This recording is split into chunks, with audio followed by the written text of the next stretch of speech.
Hello Jellicents! Meron tayong 5 inches jelly cake na order ni Sir James para sa birthday ni Miss Maureen na i-deliver sa Makati. Share ko lang din, nung una kasi hindi talaga ako natanggap ng order sa malayo. Tapos ayun, may mga customer naman na nagtitiwala, so why not? Tinry na din natin. At ayun, nakatry na namin makapag-deliver sa Laguna, meron din sa Manila, tapos meron pa nga sa Pasig and QC. Sobrang takot ako doon kasi ibibigay siya sa isang celebrity. Ayun, okay naman, safe nakarating ang jelly cake. Parang 2 hours lang siya bumiyahe kasi nga gabi.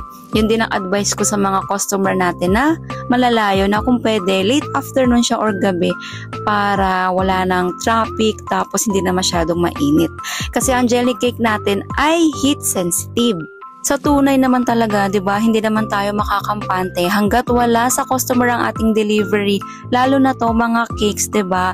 Sasamahan mo 'yan ng dasal na sana makarating ng maayos sa customer. At ayun, kinaya naman at kinakaya ng ating jelly cake ang malayo ang biyahe. Kaya thank you sa ating mga rider. Kung hindi dahil sa inyo, hindi makakarating ng safe ang aming mga jelly cake sa customer.